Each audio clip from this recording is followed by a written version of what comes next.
Very good morning to all of you.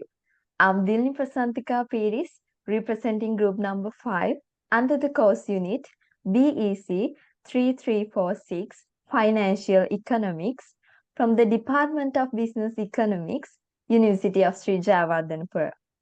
Now, I would like to take this opportunity to introduce our resource person of the day, who is joining with us, Mr. Mohan Kanishka Perera, who is a dynamic business strategist, marketing and brand building specialist, and World Prize winning marketing professional. The theme for the today's session is on strategies used to overcome adverse selection and moral hazard from a practical perspective. Today's session will certainly add value to our lives in numerous ways, especially for our academic and professional lives. Thank you, sir, for accepting our request and taking that time out of your busy schedule for us. So, without taking further time, I invite you, sir, to offer your opening thoughts and share your experiences with us. And first of all, can you explain about the moral hazard and the adverse selection in the context of economic and finance? Okay, right. Good morning, everybody, and I'd like to thank you for inviting me. It's such a pleasure to address you all because I do believe that sharing knowledge will is the most important thing in a learning process, whereas we may get some knowledge from each other.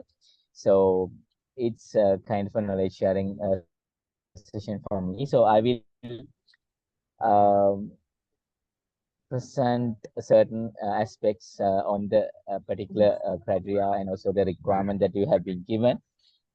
Okay, let's start. So basically, I will start with the moral hazard, and also um, let me share the screen for you. Yes, sir.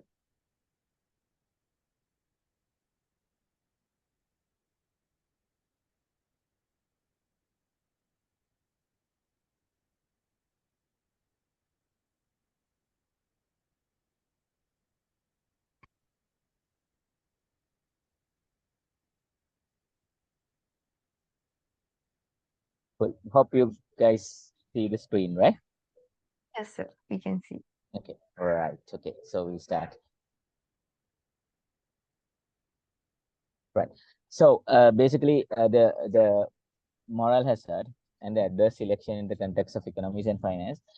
Uh, you all know that those are two different concepts, but go in line with each other, and is widely used in most of the uh, industries, specifically related to finance, and also not only in finance, in moral hazard and adverse selection can be seen in other industries such as FMCG and other or manufacturing sector. So there are so many areas that moral hazard and adverse selection uh, come to the play. So basically, um, this is something to do with individuals with higher risks or lower risks, and also quality of goods. And when you participate in transaction, uh, how the level of risk evolves and how it changes with the background maybe, and with the way of interacting with particular transactions. Uh, so in the context of insurance, I would say adverse selection can occur in individuals with higher likelihood making claims on purchasing insurance that leads to higher exposure of risk, and the insurer then is in kind of a trouble, because the concept of insurance is what we do conceptually in insurance is gather a set of people who have a similar type of risks, and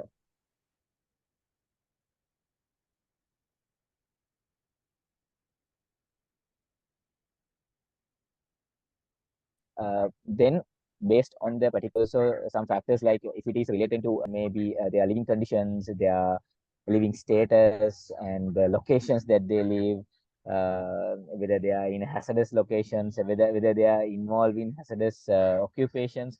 So based on all these things, insurers decide rate and then provide an insurance for the particular group. So when it comes to adverse selection, that means um, there are set of people who are not uh, particularly have similar risks or exposure to risk when it compare with the rest of the group. So then that particular part, when that particular part increasing, then there will be a issue. So that is something that we consider as advanced selection, adverse selection, and then moral hazard refers to tendency of individuals or institutions to take higher risks, engage in reckless behavior when they are insulated from negative consequences of those risks. Like, for an example, you increases the moral hazard uh, when you are engaging with activities that you usually don't do, which has very higher potential of getting yourself harmed, or there's a high if there's a higher possibility of getting something damaged, property damage or something like that. So basically, both moral hazard and adverse selection are challenges, and it causes economic damage in terms of property by not involved or not uh, belonging to a particular risk pool, which is initially categorized. And then once you finalize on certain thing, for an example, if you happen to arrange a party or something, just imagine, and you have planned out particular dishes, and then you have planned your diet, and if somebody brings something really different for that particular food menu or diet, so then the entire concept and the entire set of arrangement will be disturbed from that particular incident. So similarly, uh, in this kind of a situation, we usually do things, plan things on certain circumstances. When circumstances changes because of such adverse things or unplanned things, or things which are seriously challenging, um, when you continuously happen to incur losses, so then it is something to do with your economy. So basically, when it happens to um, certain industries, and when it escalates as a pattern in certain industries, then there is a high possibility of your economy get affected from that particular incident. So we are discussing under several topics on such examples. So basically, that's the background of the moral hazard and adverse selection in the context of economic and finance. Yes. Okay. Yeah, Lini? Yeah. Yes, sir. So could you share your insights on the occurrence of adverse selection in various financial and economic transactions? And it would be grateful if you could illustrate this phenomenon with real-world examples. Okay, cool. So in that instance,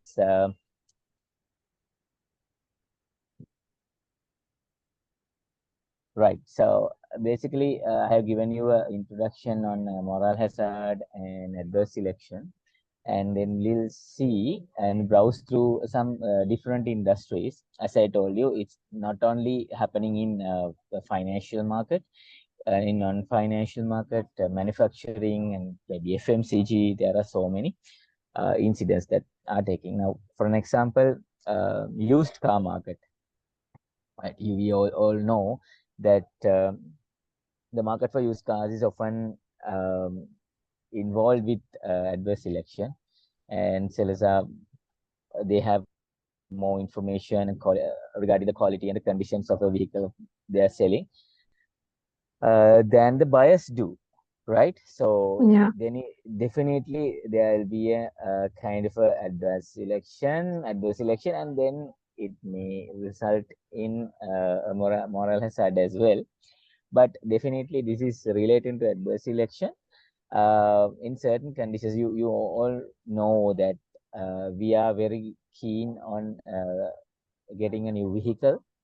Specifically in this type of economic condition in Sri Lanka, you don't get much new vehicles coming in. So all the used vehicles are in the market. And then what happens is sellers, they do have all the information of the cars, but they don't expose all the information. You see, right, when you browse through a advert uh, for a used car, and you used to see there are certain specifications are actually given, but there is no such way for the buyer to get more information about the car, maybe the accident history, the usage. So there may be the car might not be uh, used properly or maybe used carefully. Whereas they can just change the parts, and they can refurbish the car, and if there's a even if there is a uh, huge damage to the car due to an accident, they can replace the parts, and they can cover up some damages, even if there are some damages.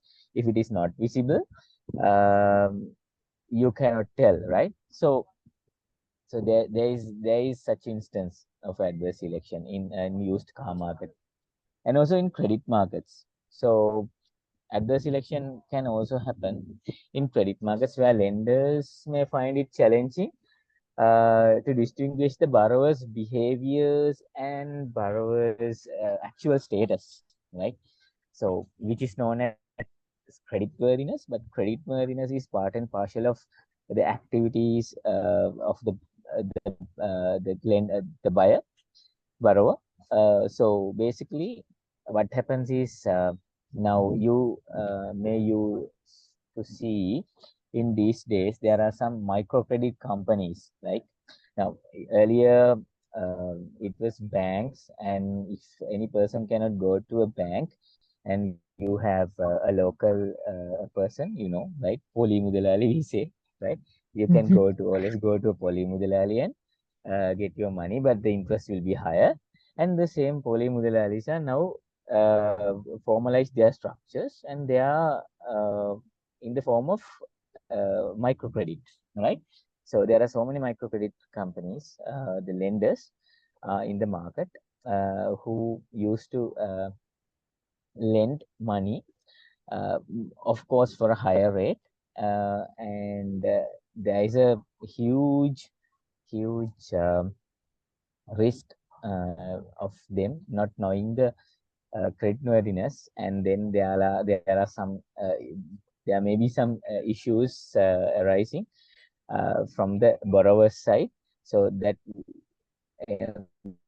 may ended up in credit that they cannot claim back, right? So Yeah. basically, um, this is another issue, and this is another area that we have at the selection and more or less as well. And insurance market, yes, there are, because when you generalize insurance policies, uh, you tend to uh, have this issue of adverse selection. If you too generalize and you take each and everybody into one particular plan, and there is a possibility of high risk profiles who may be having health issues, and who may be having certain exposure to non-insurable risks, which cannot be categorized under certain risk pools, can enter into the policies. So then, in a time of claim, sometimes insurer might have to pay the claim, or sometimes insurer I mean, there are certain conditions and there are certain concepts that binds the insurer and the insured. One and the most important number one aspect of life insurance and general insurance is utmost good faith. So in each and every insurance policy, the terms and conditions are made based on that particular pillar. It's a concept pillar. We call it a concept pillar. So utmost good faith is very vital, and the insurer comes to an agreement believing that the insured will expose all the key information that is being asked in terms of a proposal form and maybe a KYC, know your customer form. Then if he provide the wrong information, if he do not happen to disclose the key information that is relevant to this insurance agreement, then there is a breach of conduct and breach of agreement, and then there's a possibility of not honoring the claim. So that's why we see there are a lot of issues with regards to insured and insurance companies where you can't come to a settlement because of this particular issue. So the main drawback here is the adverse selection, and also um, yeah.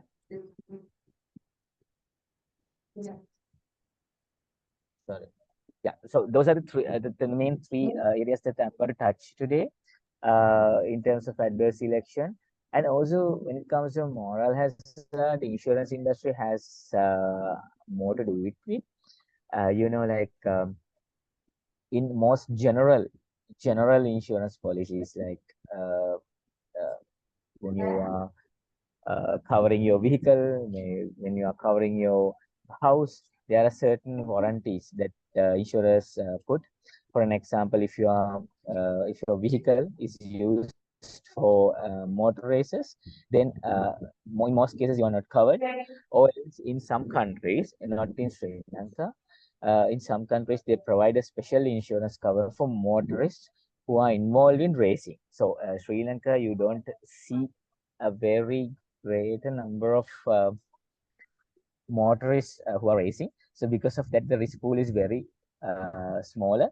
So if we are to provide an insurance for that particular group, the premium will be very higher because the pool is very small. But in certain other companies and certain other countries, and maybe some companies are actually providing intercontinental insurances where you can get the policy covering many continents. In certain cases, yes, there is a possibility of covering that risk, but then in generally, we are not in a position to provide a coverage. That is because of the moral hazard created through that particular arrangement. And then also when it comes to life insurance, there is the moral hazard factor is happening. So I have earlier explained you when I explaining about the concept in general. Uh, there may be people who have underlying issues with regards to their health, signing up with health insurance policies and life insurance policies, which lead the insurance companies not to underwrite particular risk, or there may be some issues arising due to not honoring the claim when insurance companies find out that this particular person is having such an issue. So that's about it. Yes, sir. So, what are some practical strategies that businesses or institutions can employ to combat adverse selection? And can you elaborate on any specific industry where these strategies are particularly effective? Yeah, of course, definitely. One simplest and most effective thing, effective strategy and practical execution is get more information about a certain transaction in a more simplest way, most simplest way. Because, because when you know more about the particular transaction, then you can track and you can quantify and then you can, before you come to an agreement or before you close a purchase, before you close a deal, then you will be able to communicate to the other party that there are some issues or mismatches that cannot be honored through this agreement. Then that can be addressed through an alternative agreement, or there may be some other solutions. For an example, if it is an insurance, uh, that particular consumer can go for another particular insurance which covers particular risks, or if it is something to do with the manufacturing facility or manufacturing industry, then that particular manufacturer can alter their some of their processes to go ahead with that.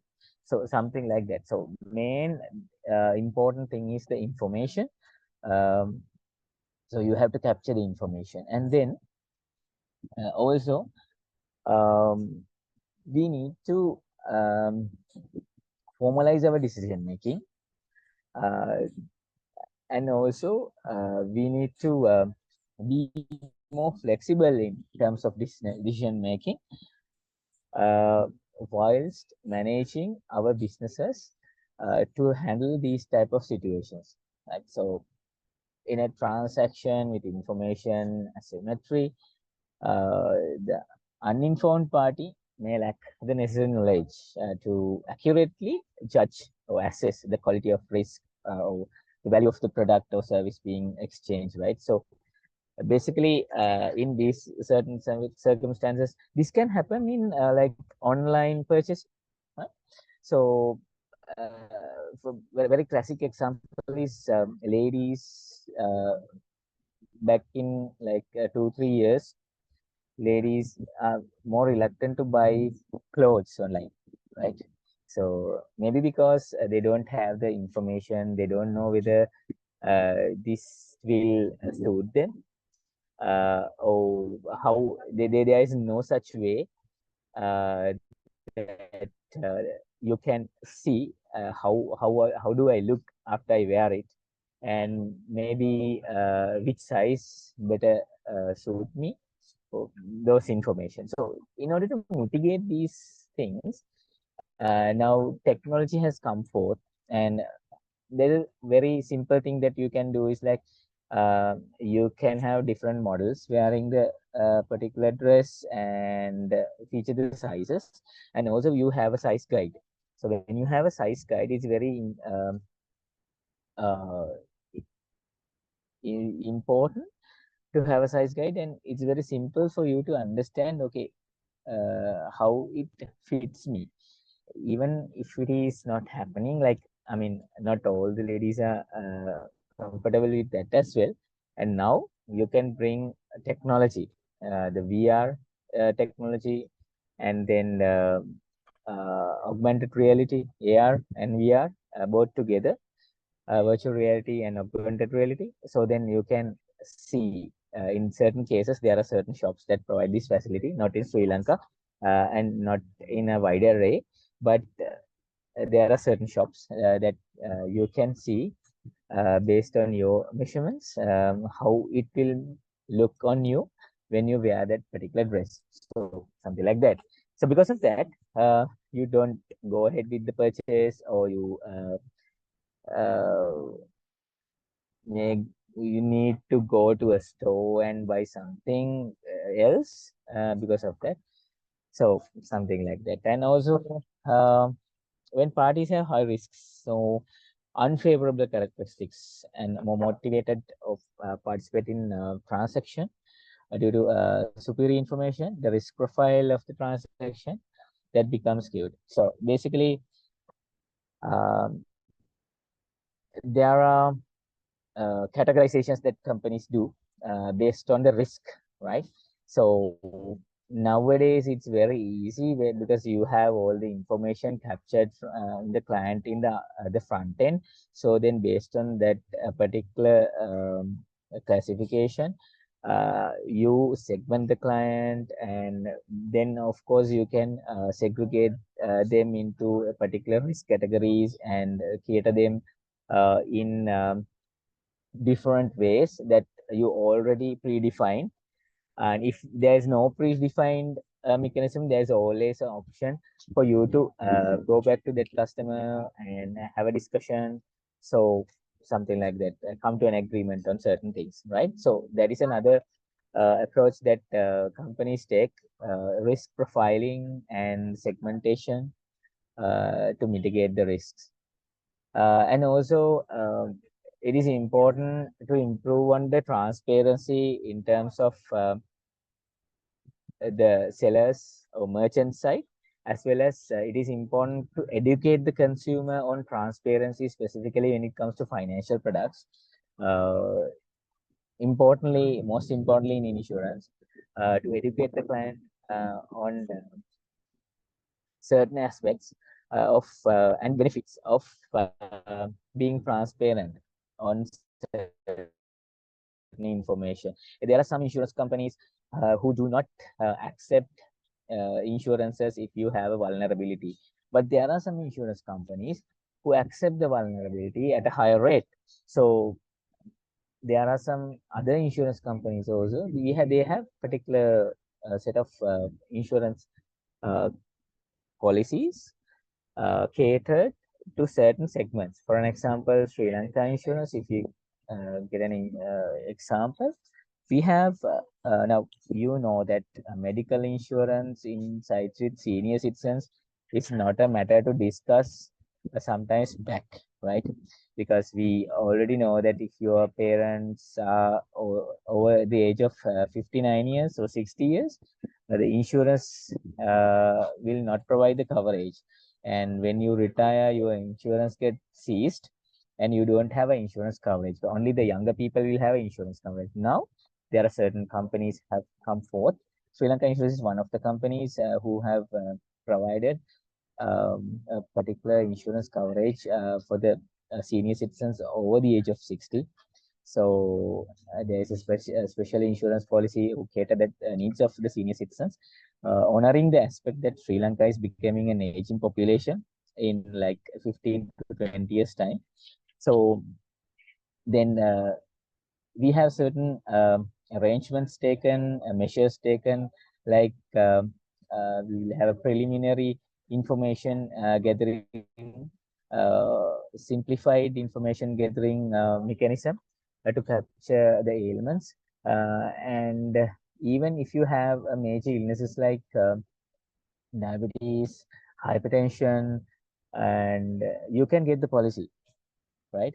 And there are some ailments that you cannot cover until we get a greater exposure on certain risks. We are not in a position to provide the coverage on certain things, but for the other areas, for example, a diabetic patient or heart patient can incur an accident, right? So at maybe at home, maybe at office, or maybe at road. So then what happens is like then such instances we can provide the coverage. So there are some smarter ways for the companies to mitigate this issues. And then if you don't have a probability or possibility of catering certain instance, okay, leave them aside. And what about catering the rest of the days? So which we are going to neglect as a whole. So it's just a matter of getting things done in a different way, in a different view. So yes, there are so many ways that companies address these issues. So those are the ways that I present you today. Yes, sir. How can the concept of information asymmetry impact the occurrence of adverse selection? And additionally, could you share your insights on effective strategies that companies could employ to alleviate this information disparity?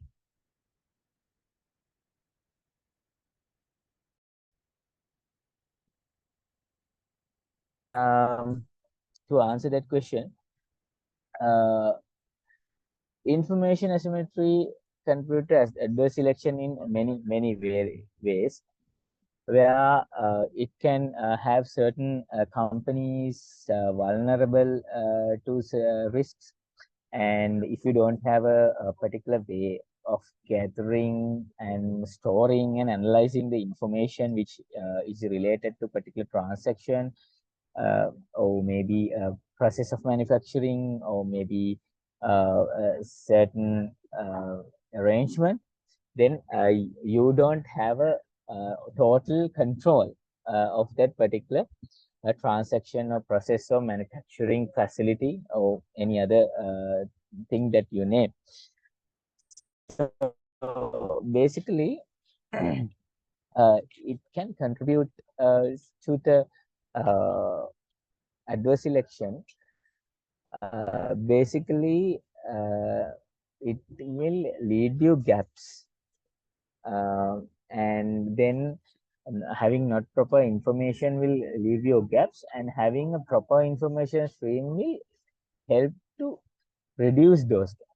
So that is the main reason. You have to see the both ends. Like if you don't have a proper mechanism placed to identify your risks, then you will be in trouble. But if you have a proper mechanism to identify risk, then you can better arrange some thing against it, right? To face it.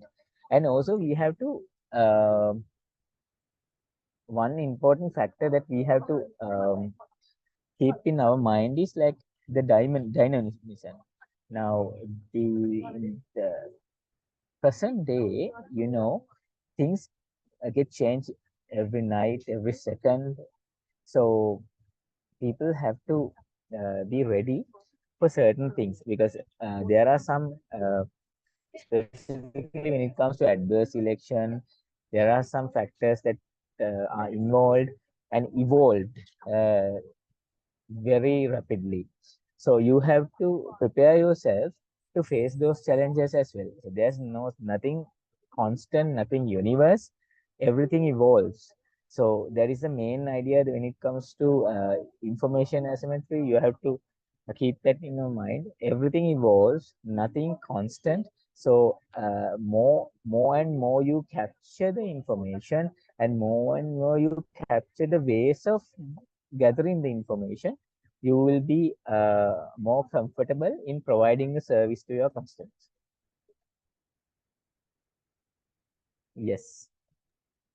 Yes, sir.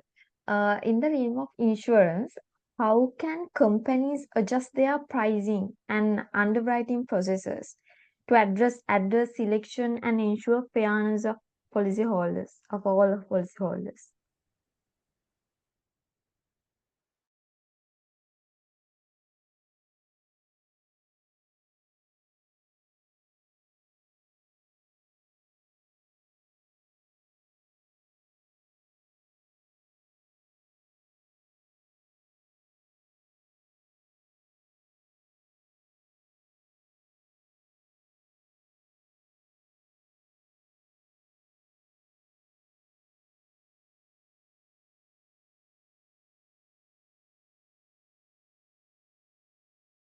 Um, it's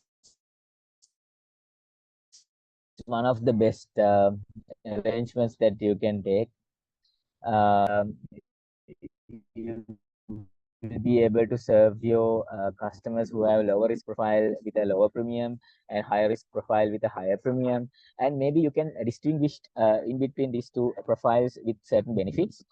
So for the people who are paying high, I mean, not almost all the people are having a bad profile. Even you have higher risk profile, it doesn't say that they have 100% claim ratios on that, but you have to price it correctly, and then based on the performance of the product, you can give some additional benefits to these customers who are paying more, and get them encouraged to stay with the scheme. And sometimes providing them and including them in an insurance policy with applying higher rate um, can be a significant importance for them as the buyers. So the insurance companies apply these. And also segmentation and product differentiation is another very good and effective ways that insurers are do. Basically, you don't see much segregation and segmentation and classification of insurance covers apart from the traditional arena in Sri Lanka. But we have a classic example. Like we did some segmentation exercise in way back in 2019, and based on that, we have identified several segments. Like since all all the participants today are ladies, right? Yes, Here, sir. Yes, sir. Yeah. okay. So Sri Lanka Insurance is the first insurer to introduce a specific insurance, motor insurance package for ladies, which have certain coverages specifically catered for ladies. And we have a specific loyalty scheme called Sri Lanka Insurance Motor Plus Loyalty Rewards, which provides benefits free of charge to our comprehensive policyholders.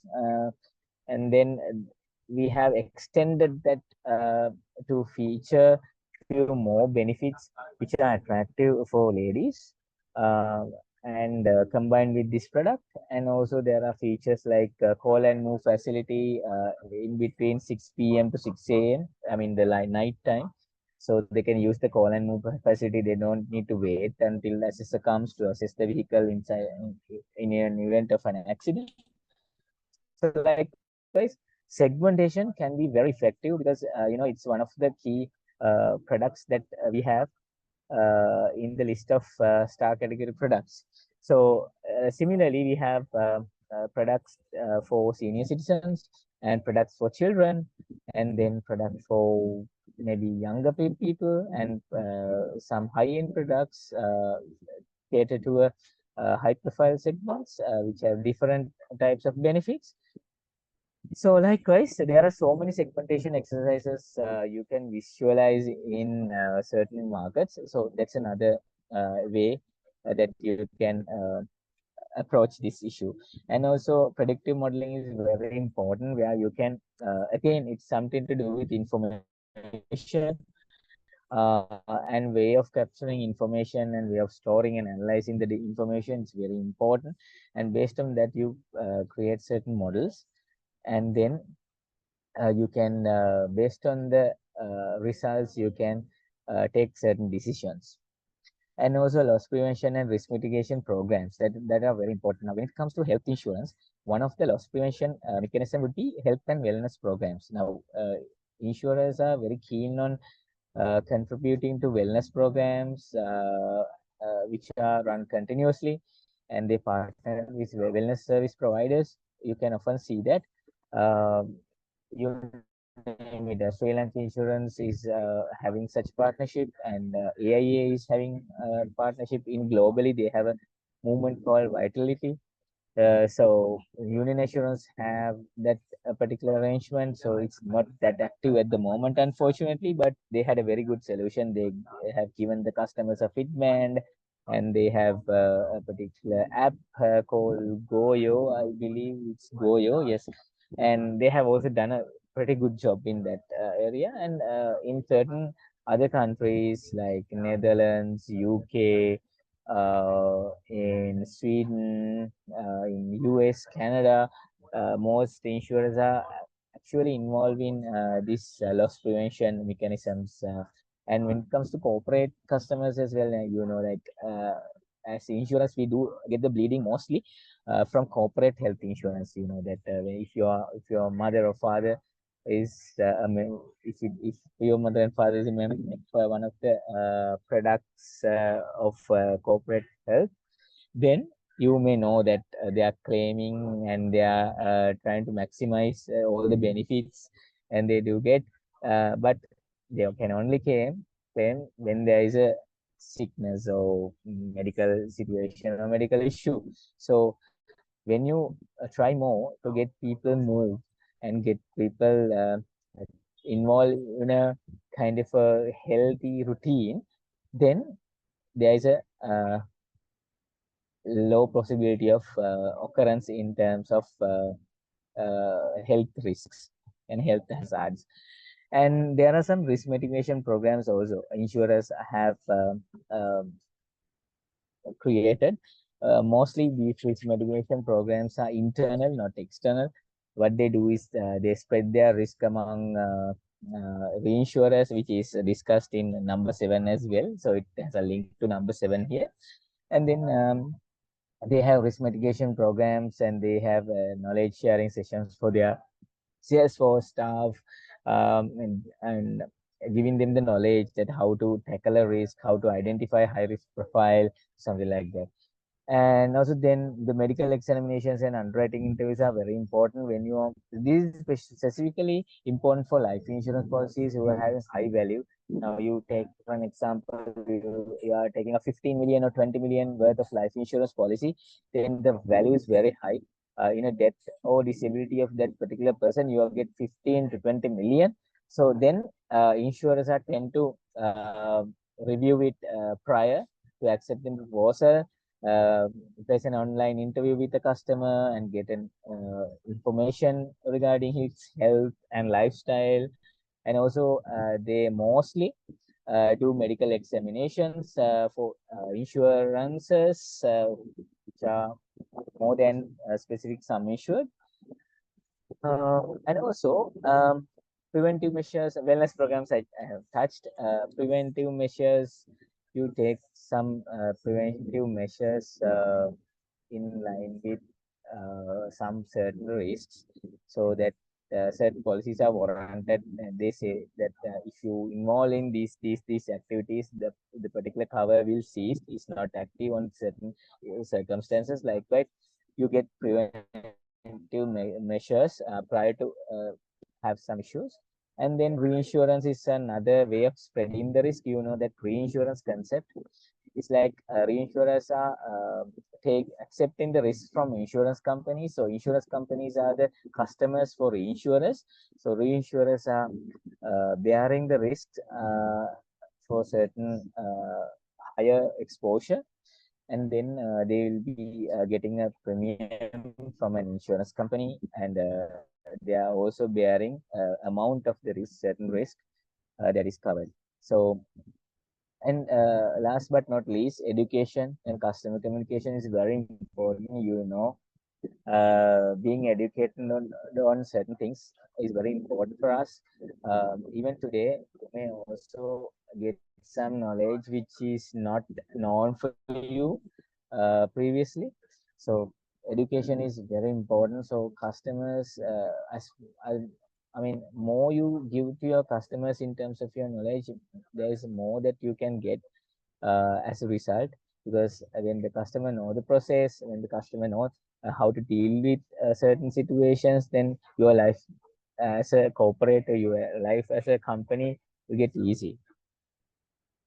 So that's about it. Yes, sir. Could you explain on the key factors that contribute to moral hazard? And no, how might these factors influence the way decisions are made and behaviors are shaped? Yeah. So the main factors that give rise to moral hazard are I have prioritized three aspects.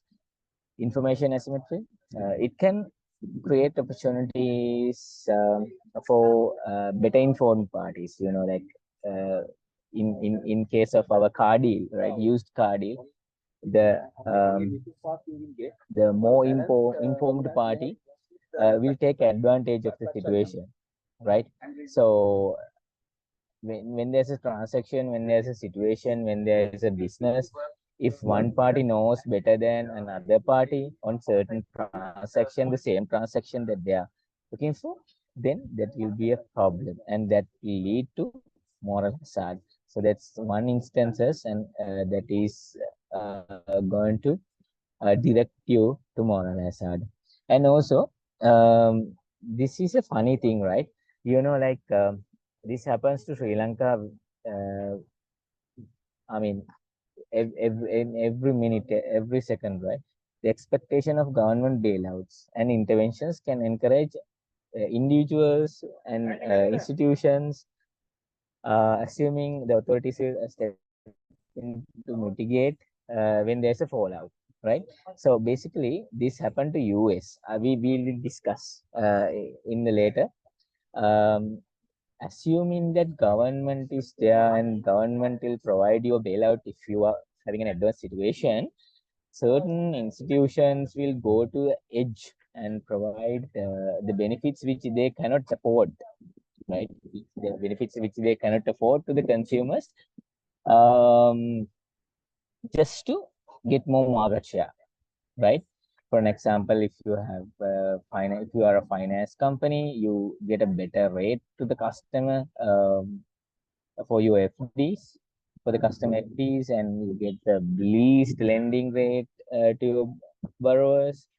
Then you are going for the market share, assuming that the economies of scale will help you to nurture your business, but they are tend to forget one very important factor, that the dynamism. Now things get changed very often, and there are certain factors that we cannot control. There can be there can be certain incidents that can turn into economic downturn, which we cannot control. Like there can be economic system that can collapse just because of death of one person, right? So those things we cannot control, right? Because that there's high risk of things getting fall out, and this protective behavior of government bailouts and interventions are very familiar in South Asian region, and even it is happening in certain other countries as well. And also, the third is the contractual arrangements. If one party is unable to fully enforce or monitor the actions of other, then there is a definite possibility of moral hazard, because you enter into agreements. This happens in mainly uh, uh, bi-party agreements, the bilateral agreements, where one party used to get more advantage because they have the superiority in capturing information compared to the other party. So because of this, moral hazard can happen, and if you are a company who have invested on that particular agreement or arrangement, then you will be in trouble because you don't get the ROI for that particular investment. And when it comes to impact of decision making, right? So all these moral hazard issues can impact the decision making and the behaviors of certain institutions in certain ways, like increased risk taking. So this may increase people to take risks. You have to take risks uh, because if you don't take risk, you don't get gains. But if you increase the risk taking um, without observing the situations very carefully, without paying attention to your uh, strengths, without being attention to, importantly, without being attention to your limitations, then you will be in trouble. And also, reduce incentives for caution. Like when you do some things as a business and business organization, and as a country, as an institution, maybe you tend to take some precautions when you are doing certain things. But there are certain instances where we feel like in some, like 5 years back or 6 years back, we didn't think of saving electricity, we didn't think of saving water, we didn't think of finding ways for sustainable energy to manage our businesses, meant to manage our tasks performed at our home. We just let the electricity meter running because we didn't feel it, because that was a time that we were enjoying less cost structures. And then these reduced incentives for caution will definitely lead to certain troubles, and that is again pretty much valid to investments as well, right? So basically, you invest in each and every risky scheme, then without taking precautions, then you will be in trouble. And also resource misallocation. So that is also one of the main issues that moral hazard can come, because insufficient resource allocation on certain things can lead that particular functionality, institution, particular section or sector can vulnerable to risk, because that particular resources can be uh, can be finished. If it is a perishable one, it will be perished. And if it is a human resource that people can leave, and if they leave, there may be such instances where you can immediately recruit a person in that caliber. So in certain areas, yes, you will be get exposed, and that will be impacted on making the decisions as well. And also credit markets, impact on credit markets. That is in terms of decision making of credit market, that is very important, because financial sector, the moral hazard can lead to issues. It it already it does, like this company, this now when you go to certain, like when you go to Fort, by seeing in certain banks, their buildings, you may see this is too big to fall, right? But it's not the case, guys. You know that you heard in US, bigger banks and bigger institutions like this fell in like 2 3 nights time, because of wrong decisions, and because wrong investment, because of not paying attention to certain information, uh, and alarming factors. So it's all about the decision making, and also distorted incentives. So distorted incentives to disclose information accurately, and then to act in best interest of the principal, and this may erode your trust to create some problems and various contractual relationships. So these incentives may uh, mostly not permanent, that are temporary. Because of that, you made some decisions based on these incentives, and then you will be get into trouble, because as I told you, everything is not constant, it's dynamic, it change, and change is happening very faster today, with the involvement of a lot of things, with changes of the thinking patterns of people, and also with the technology. So because of this, the decision making is gonna impact a lot.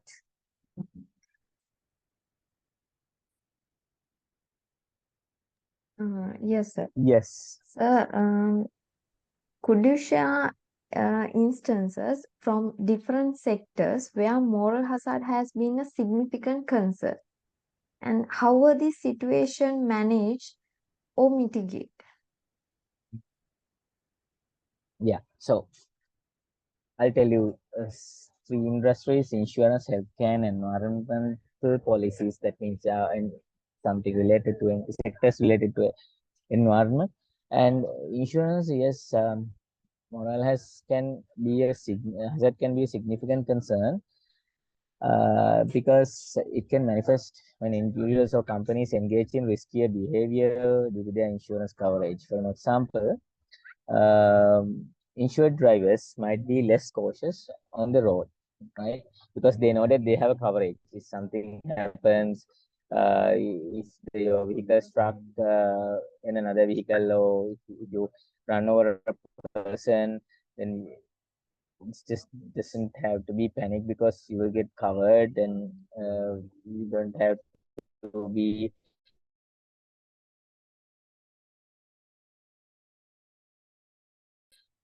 in trouble, like you don't have to pay it less careless.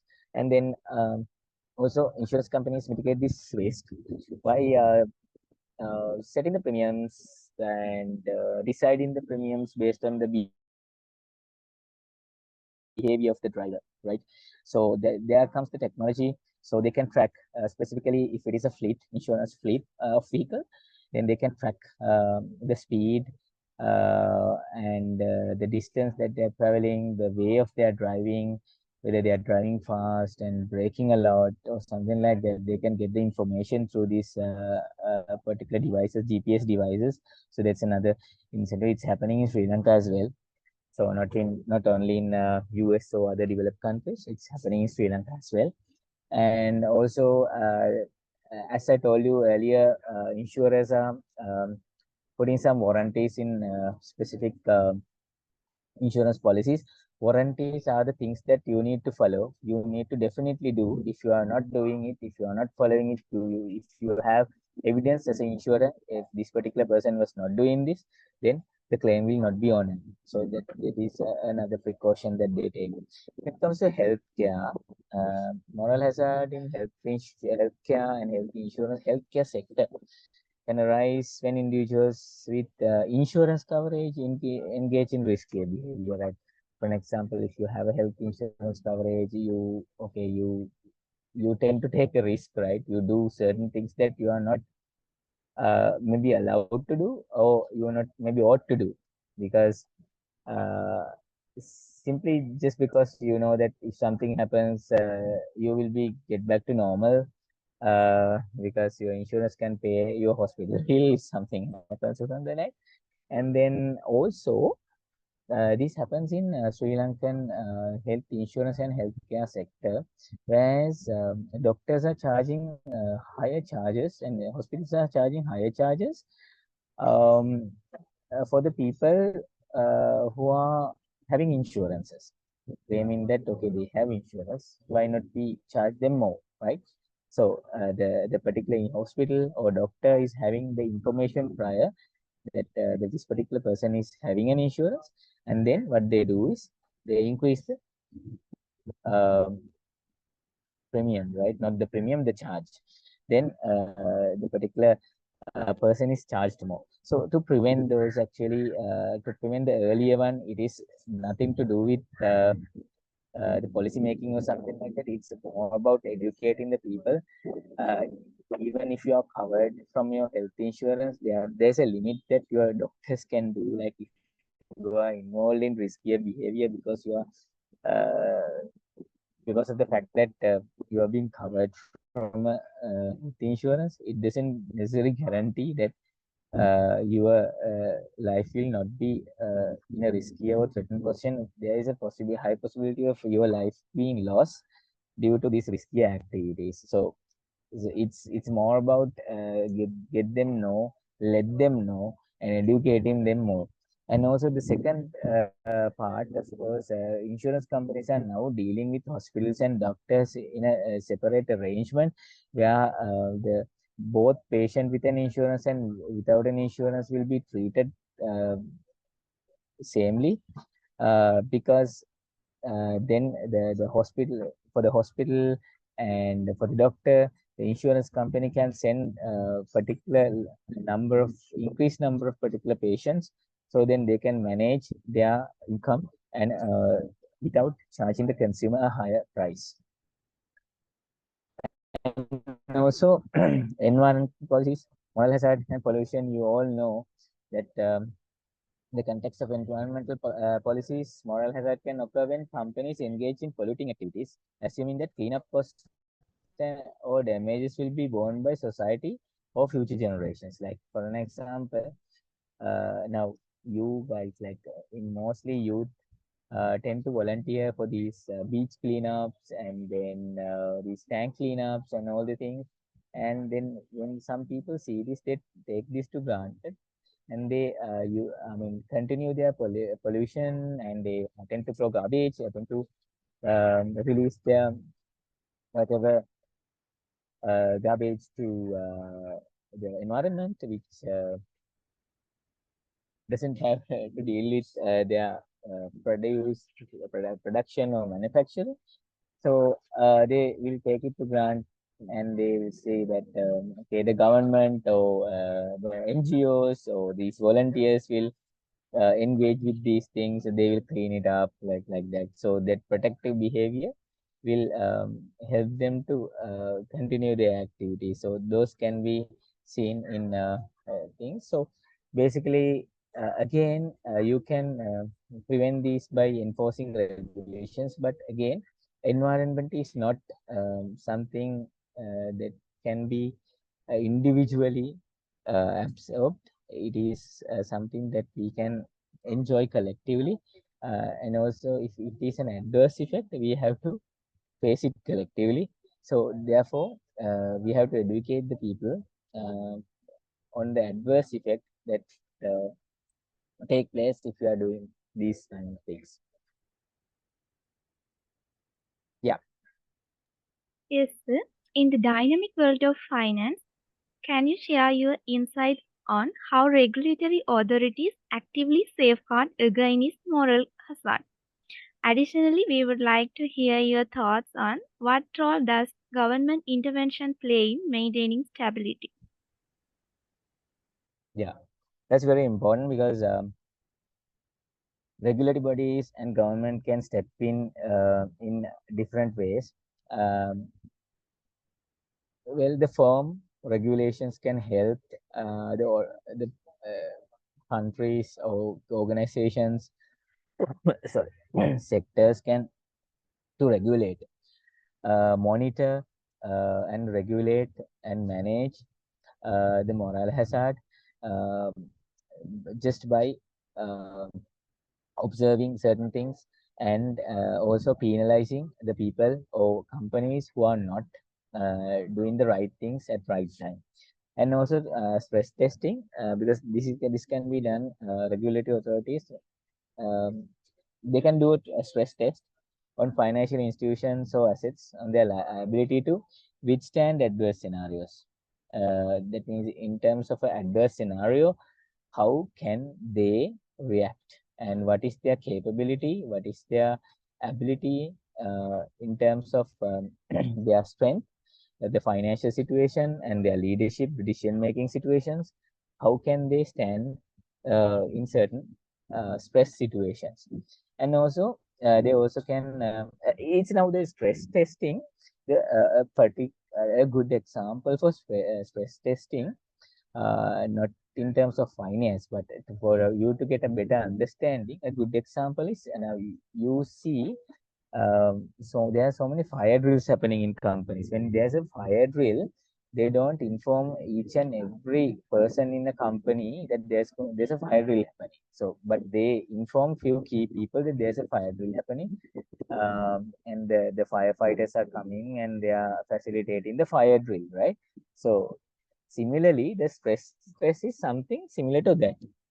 In terms of the financial feasibility, how they are going to face these situations, right? They're going to check the readiness, and also resolution mechanisms. Then they have a resolution mechanism, so they may have ombudsmans, and they may have a particular way of resolving the issues, committees, and certain things uh, to resolve the issues of moral hazard, specifically when there's a systemic collapse. So how to get the things done. And also capital and liquidity requirements is very important. These affect the insurance industry as well in 2017 because insurers are compelled to and enforced to use IFRS 17 financial reporting system, and also they have the insurance regulatory commission have uh, regulated and provide necessary guidance for the insurance companies to maintain risk-based capital. That is very important. With the segregation of life and insurance, general insurance companies in Sri Lanka, it's a vital arrangement so that insurers can honor uh, their claims, right? So this ensures that particular claiming ability, and also the liquidity requirements. There are certain steps that are taken. Certain insurance company license are cancelled because they do not simply maintain the liquidity that is needed. And also regulatory oversight and reporting. Reporting is very important. We see it's happening very rigorously. So insurers, banks, finance companies, and other particular manufacturing companies, they are bound to report and provide the information on specific periods on certain aspects of risks that enterprises can face. So different authorities are working on that. So we are actually happy to see in Sri Lanka also in the insurance sector that is happening, and also limiting incentives for risk taking. So government should and regulating bodies should not um, actually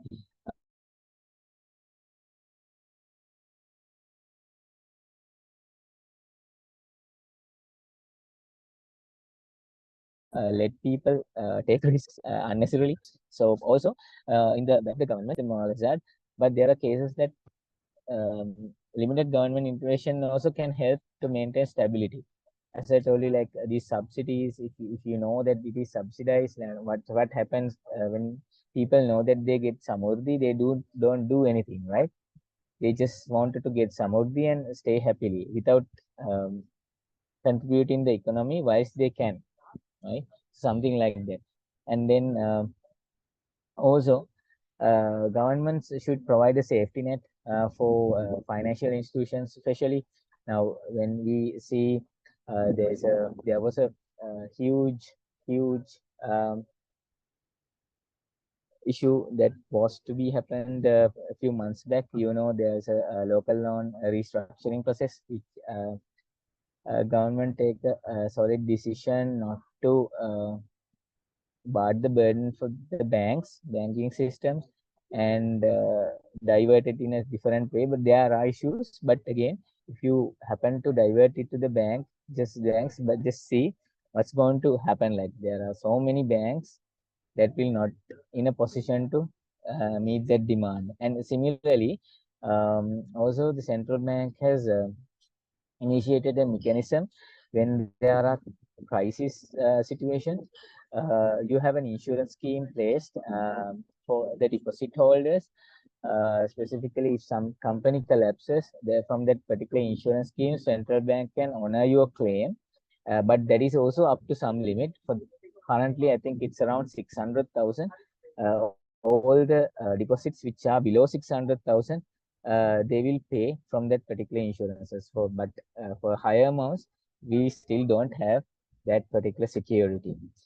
So those are the things. And also government can impose sanctions. Regulatory bodies can also inform sanctions against the companies who are not, and individuals who are not adhering and taking proper mechanism to take care of this particular risk.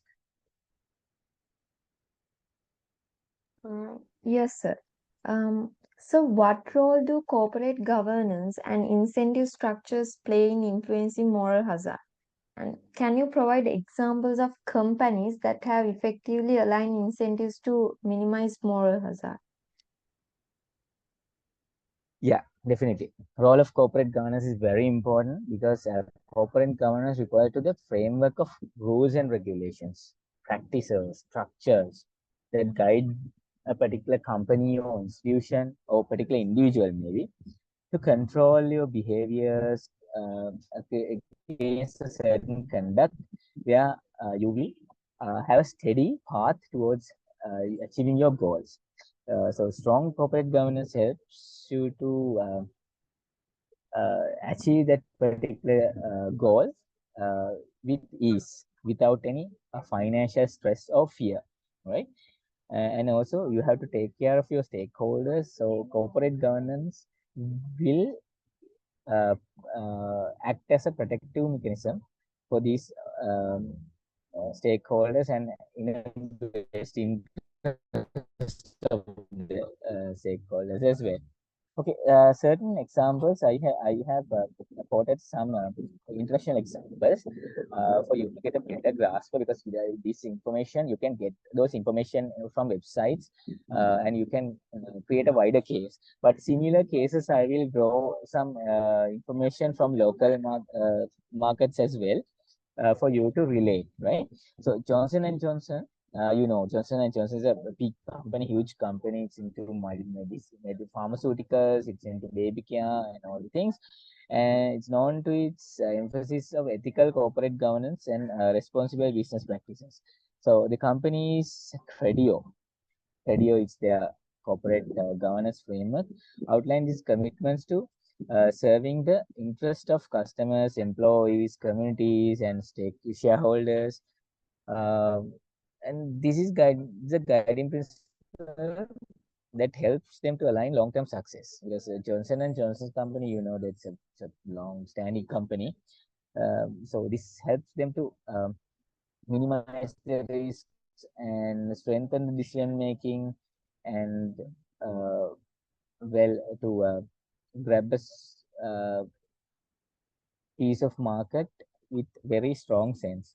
So that's one company that has a strong corporate governance framework to deal with moral hazard and adverse selection. And Whereby Parker, it's a eyewear company. They have incorporated a socially responsible business model. So it's having a socially responsible business model in the sense that they are more keen on triple bottom line, people, planet, and profit. And then they have a corporate governance incentive structure, buy a pair and give a pair, like they link their purchase to a donation scheme and donate for the people who do actually need glasses free of charge. And in this again, it's kind of incentivizing the staff. And then this is also happening through a very strong corporate governance framework. And I think Keys and certain other supermarket chains have also done this periodically, not um, in a continuous manner. They also donated some portion of their uh, customers' bill value to provide uh, ration rations to people who in need. And also Whole Food Market, US and Canada.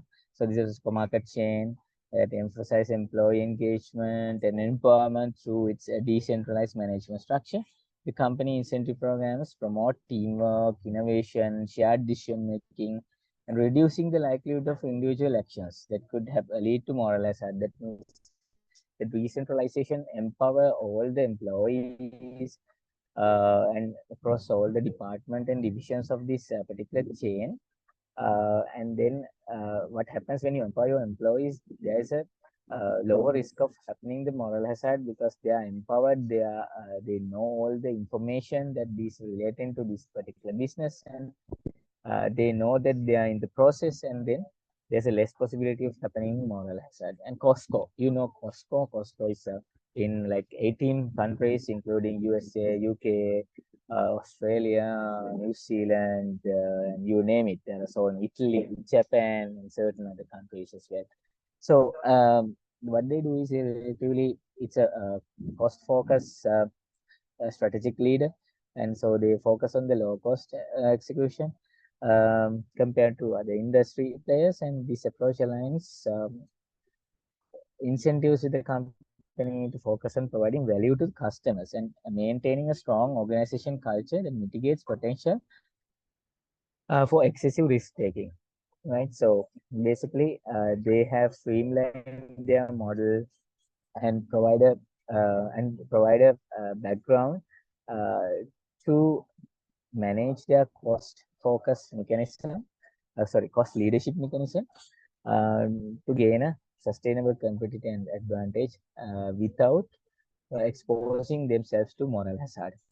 And Southwest Airlines USA is a very important case study. You can just see in Google. Southwest Airlines has a history of aligning incentives with focus on employee satisfaction, customer service, and operational efficiency. Its profit sharing program ensures the employees at all levels benefit from the company's success, fostering a sense of ownership and responsibility. Moreover, you give the ownership to the employees, and for the customers, they become advocates. They act upon you to protect you, even in terms of calamity. They come forward to protect you. There's a classic example. I couldn't place it here. Now, you may have seen there is a picture. There was a picture in social media featuring a cross-section of a part of human finger in Candos chocolate, right? So what happened was like one of the hospital staff have found out a part of finger in a Candos chocolate. So this was shared lightning fast in social media, and whoever who have shared it might have expected. the reputation of candles will be tarnished, and there will be people hesitating to purchase candles or something like that. But candles did nothing. For certain, that's a very good strategy, and they may have pushed it to a different way. And through the social media itself, they have uh, highlighted key features which make the claim is false. Like, for an example, if it is human, if this the human body part came through a manufacturing process, it cannot retain there as a human body part because it will be crushed and torn into pieces and mixed it all over the place. It cannot be there. And it simply pointed out that this has happened in a hospital, and one of the hospital staff is acknowledged this, and it's not very tough to find a human body part in a hospital. So likewise, they have countered, and then the consumers also have taken steps to share that counter argument and again backing and their brand. And finally, Candos have made a public statement saying that okay, there's a allegation for us. We are strongly condemning this, and we are taking this as a serious concern, and we are investigating with the authorities what has happened. So that's about it. So there are several ways that you can manage with the moral hazard and the results of that. So there's a classic example. And also Toyota, that Toyota is for quality and then value for money, basically value for money and quality and long-term thinking. So they maintain their framework and their staff and their officers and all the things. When you go to that, you feel that particular value for money, quality, and all the characteristics associated with that. So that's about the corporate governance.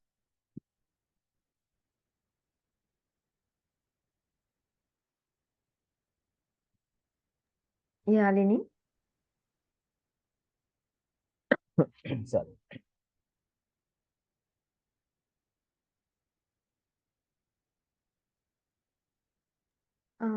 Sir, uh, in light of recent economic events and crises, could you share your insight on how the concepts of moral hazard has played a role? And we were interested in understanding the valuable lesson that these events have taught us. Yeah, of course. Moral hazard has learned us a lot of lessons recently. First, I will start from very recent history. As you all know that in 2008 there was a global crisis, purely a reason of adverse selection and moral hazard. This is American credit crisis and Eurozone debt crisis. The all these things happen because of incentivized risk taking, taking the uncalculated risks without having a concern on their limitations, and also the COVID-19 pandemic. And there are something to do with cryptocurrencies as well. Now, these events, when it comes to COVID-19, the main thing was we were not ready for such an arrangement, right? So mostly the pandemic highlights the importance of targeted government support when there are no operation processes running, when there is no way for people to travel to work, and how to get the businesses up and running, and how to help the entrepreneurs who took loans and who took orders overseas and their order got cancelled and they are staff to pay back, how to help these people. So how to incentivize this kind of pandemic, and even to large extent in mostly in insurances, the epidemics are not covered, right? So, but in globally insurance companies, since it's a global pandemic and global situation, um, insurance companies have decided to take certain risks and accept certain risks and provide compensations for certain benefits worldwide. And then governments and regulatory bodies has to focus on implementing reforms and reduce moral hazards with regards to bailouts, right? Enhanced financial institutions. Now, these bailouts, that we also been subsidized and provided bailouts, not for the businesses, unfortunately, for individuals. Our government also have provided subsidies. That 5,000 rupees, 10,000 rupees have been monthly given to these people who lost the jobs. And there were some adverse effects of those as well, because since they were not pre-planned, we had to face a huge inflation during last year because of this money printing that took place to tackle this situation. So similarly in US and other economies as well, this situation was there.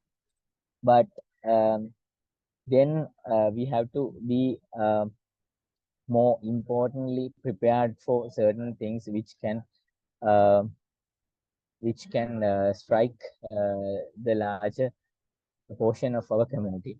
And also cryptocurrency and initial coin offerings. That initial coin offerings are something like when you're initially launching a digital currency. Now, initially there was only Bitcoin and then Dogecoin, Ethereum, and then there are certain other coins also. So when there is a such a breakout, and there's a high possibility of moral hazard concerns, because investors were attracted to the token of appreciation without fully understanding the risk or lack of the regulatory oversights, right? So this cryptocurrency market is not that monitored or regulated, so that investments can be um, fallen very rapidly. This was happened to Bitcoin. It was introduced initially, and they picked up, and again it crashes, and again it risen up. So likewise, there are some ups and downs. You have to identify the trends, and there are no affirmed or streamlined ways to do so. So we have to. Still, Sri Lanka is not into cryptocurrency. It's not legal to deal with cryptocurrency here. And so you have to maintain and streamline uh, stern actions to mitigate the risks on certain things. And also, subprime mortgage crisis. This highlights the necessity of proper risk assessment and transparency to scrutinization practices in responsible lending. You know that this subprime mortgage crisis has happened in US, and it's happening in New Zealand as well now. There is no particular with the COVID also.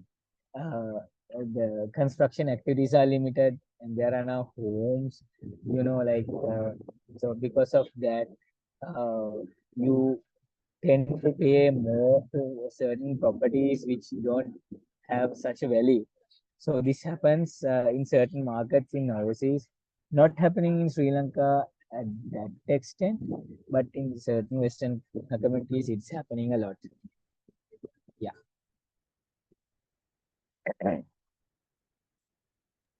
Yes, sir, we get a great idea about that. Can you discuss any scenarios where moral hazard and adverse selection intersect or compound each other? How can business approach dual challenges? Yeah, of course. So basically, when we consider health insurance, adverse selection can lead to unhealthy behaviors, while moral hazard can arise from risky behaviors, right?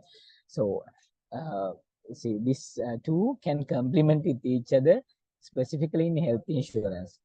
So, to address these challenges, insurance companies can implement differentiated pricing, as I initially presented you, segmentation approaches, different pricing schemes, promote wellness programs, and educate policyholders about lifestyle choices and some certain decision making processes. This can reduce. And also in motor insurance, adverse selection can lead to high risk drivers seeking coverage, while moral hazard can arise from less cautious driving. So again, it's interrelated in certain context. And to mitigate these challenges, insurance companies can use telematics devices with GPS, and then usage-based insurance scheme for motorists who are driving behavior and is good, and if he is driving lesser, he'll be charged lesser. If he is driving more, he'll be charged more, and adjust the premiums accordingly. In financial markets, adverse selection can lead to risky assets in investment portfolio, while moral hazard can encourage excessive risk taking. Right. And in business loans, adverse selection can occur when borrowers with higher default risk seeks loans, right? And while moral hazard can rise from excessive debt and risky business strategies. So how can businesses approach these dual challenges? Insurance companies can tackle the challenges by implementing risk-based pricing, promoting wellness programs, and providing education and telematic devices for motor insurance and adjusting the premium accordingly, as I said. And the lenders can assess the borrower's creditworthiness and structure loan terms and align incentives with responsible repayment. Now, this can be done with getting the information very simpler ways with the help of the technology. You can interview the customer, you can do a video interview, you can get the credentials of the customer, more informations of the customers through WhatsApp, through links. You can get the signatures of the customers on certain disclaimers which may bind them morally for certain things. So that can be done, right? And also there's a part for regulators and policymakers. They also have to enforce strict capital requirements, stress tests. Stress tests are very important because more properly, there are regulations, compensations, and there are punishments. Apart from that, there are no stress tests for people to evaluate their stress status and risk level, right? And also governments and regulatory bodies also should provide guidelines to discourage responsible lending practices and ensure fair treatments.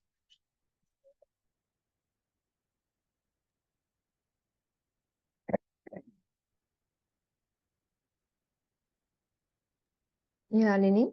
Yes, yes, sir. In your opinion, can you share your thoughts on upcoming trends and technologies that might change the way we deal with moral hazard and adverse selection in the future? Yeah, there are so many opinions. Well, we are in the world of tech and societal movement. Therefore, we have to understand the norms, behaviors of the market, and also we have to understand the dynamism, level of dynamism of the market. And because of that, we can do certain things. And I will suggest certain arrangements that we have to take in terms of uh, addressing moral hazard and adverse selection. Now, blockchain is one of the famous models now come into play because it is considered a safe way of connecting with certain people or transactions. And blockchain and distributed ledger. So, ledger technology. This offers security, transparency, and tamper-proof record-keeping system. So DLT is a very important suggestion that I can provide uh, to safeguard the blockchain-based arrangements, transactions, financial transactions, supply chain transactions that are going to happen because blockchain can add so much of value to your business. So we have to deal with it. We have to go along with the smart contracts that's created through blockchains in very recent times. So we have to adapt it and we have to take care of it through these preventive measures and also AI and machine learning. Uh, Today, you can get the aid of AI and machine learning to do almost everything. So there should be a code of conduct, code of guide. The person who steers, who manage the process, the person who understands generative AI should know that the limits of using the AI in the betterment of humans and the betterment of the population and betterment of the planet and the environment as well. And also telematics and Internet of Things.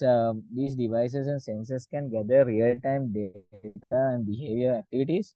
So for insurance, for example, they can monitor driving behaviors, habits, and along with healthy behaviors, and also insurance to offer usage-based policies, and also very importantly provide incentives for good drivers and people who are having good habits.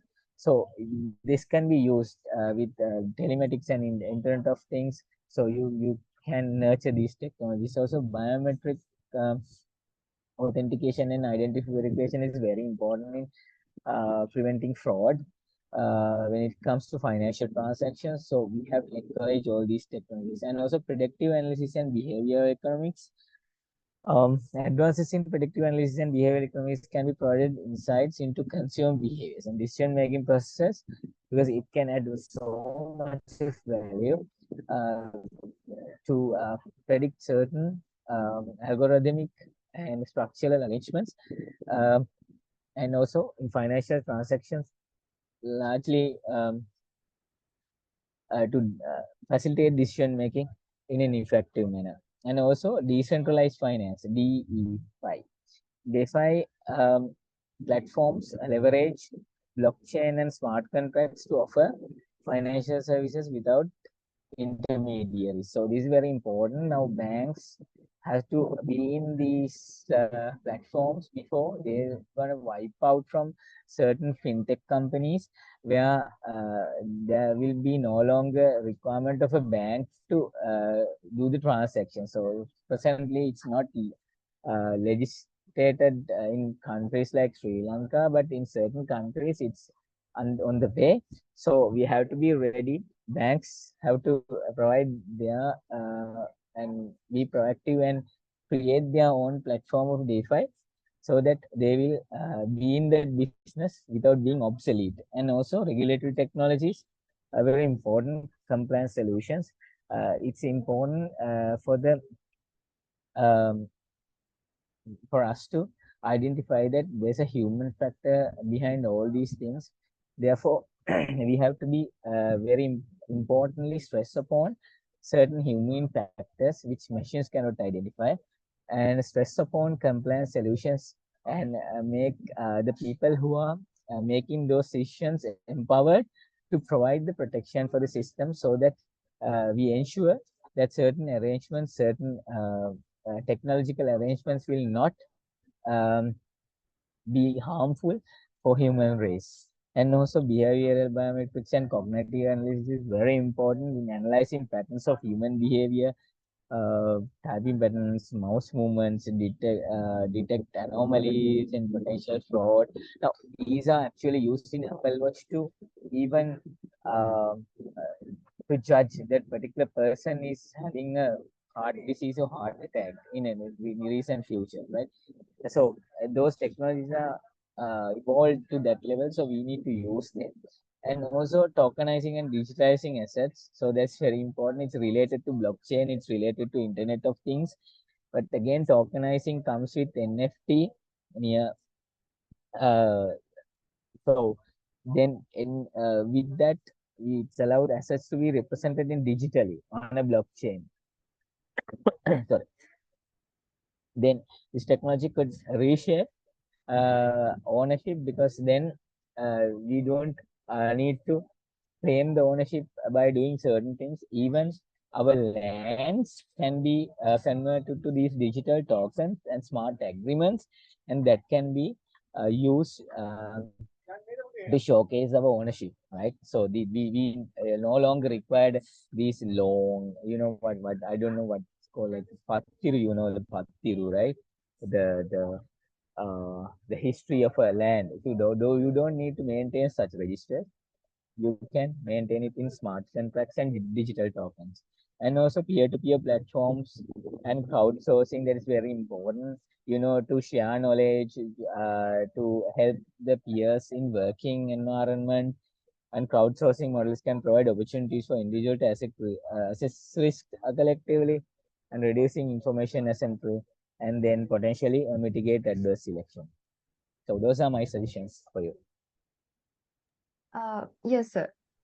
Finally, what would be your advice for businesses, policymakers, or individuals to navigate the complexities of moral hazard and adverse selection effectively?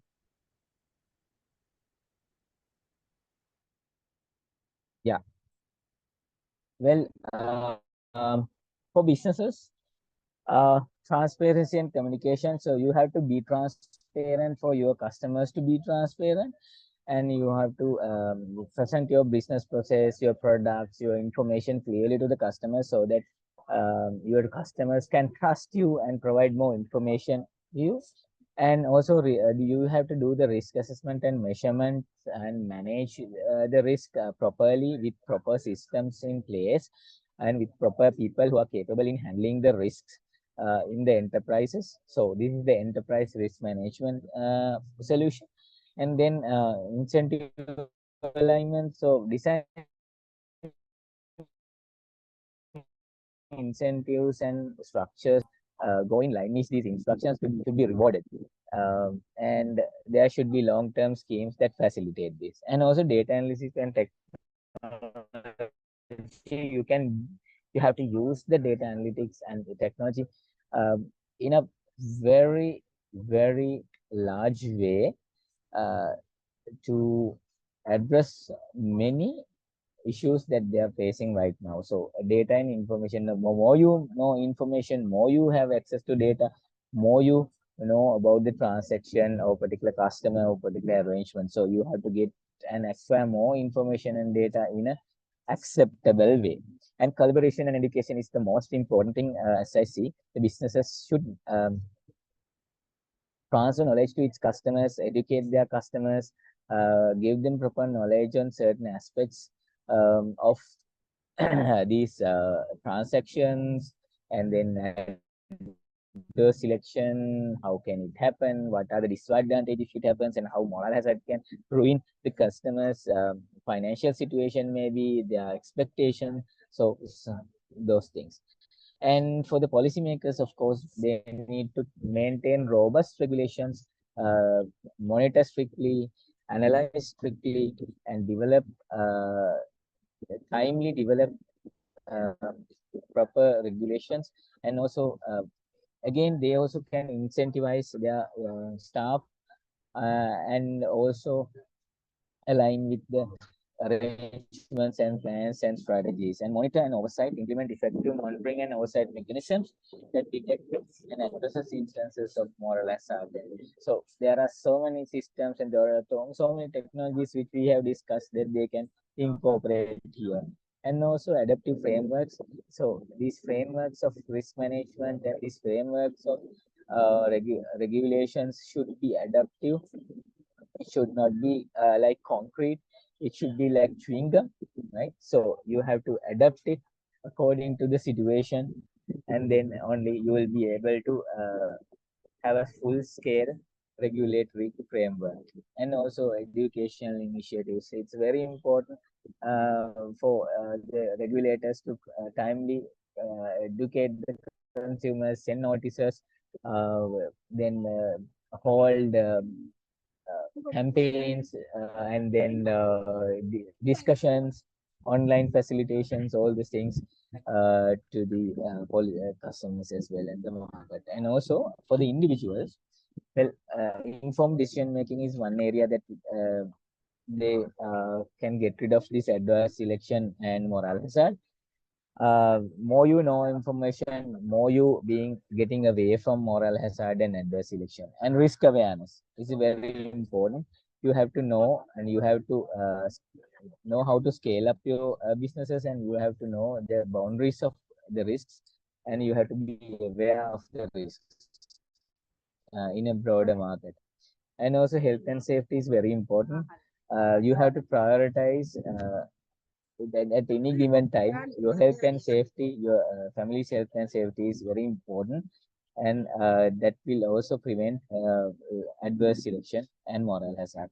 And ethical considerations also comes to a real situation. You know that there are so many unethical things that happen that may lead to adverse selection and moral hazard. So therefore, we need to be in line with our ethical behavioral framework. So it has to be groomed by yourself. So individuals have the responsibility to be ethical and manage their ethical behavior.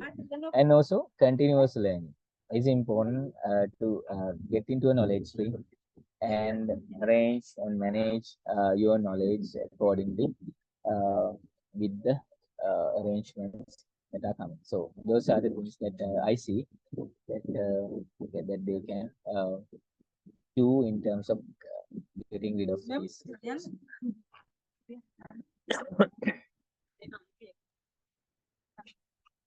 Okay, thank you, sir. Your opinions given today. Actually, this is the end of our discussion. So, it is with great pleasure and gratitude that to extend our heartfelt thanks to our distinguished guest speaker, Mr. Mohan Kanishka Perera, Marketing and Brand Building Specialist, Sri Lanka Insurance Corporation, for gracing us with your profound insight into the fascinating world of the insurance industry. So, your expertise and passion for the insurance sector truly shone uh, through as you masterfully navigated us through the complexities of adverse selection and moral hazard. Your ability to simplify complex concepts and present them in an accessible manner is truly commendable. And also, your ability to connect theory with practical application has left us with a clearer understanding of how insurer evaluate risk and make informed decisions to ensure the sustainability of their operations. On behalf of the group, I extend our sincerest appreciation for your contribution today. Your passion for your work is contagious, and your insights will undoubtedly influence our future aim in the insurance field. We hope that this is just the beginning of a continued association where we can learn from your experience and insights. Once again, thank you, sir, for being our guiding light through the complexities of adverse selection and moral hazard. Your dedication to education and knowledge dissemination is truly admirable, and we look forward to more opportunities to learn from your expertise. Thank you, sir. Right. Thanks for that kind words, Aini. So, guys, I think it's a pleasure for me to take part in this session. It's about getting you up to the mark that you need. So, I believe that I have managed to give you some insights for you to take home and to deliver your results. And also, um, there's one request I always made from young people who come for these knowledge sharing sessions. It's that, so I believe and I hope that each and every one of you will be in a more demanding and um, well, let's say more brighter positions and um, mostly in leadership positions in forthcoming period of time. So in any geography, maybe in Sri Lanka, maybe in another country, but uh, keep that in your mind that it's always good to share your knowledge with someone else and help out a person or group. I would request you, you will also do the same, and that will help the rest of the people and the community to build upon certain value streams that we believe is correct. So, wishing you guys all the best, and I hope that you will have a great session with your subject streams, and you will have a good time in uni, and you will be having certain dreams of yours fulfilled. So, congratulations, and wishing you all the best for all the future endeavors. Thank you. Thank you so much, sir.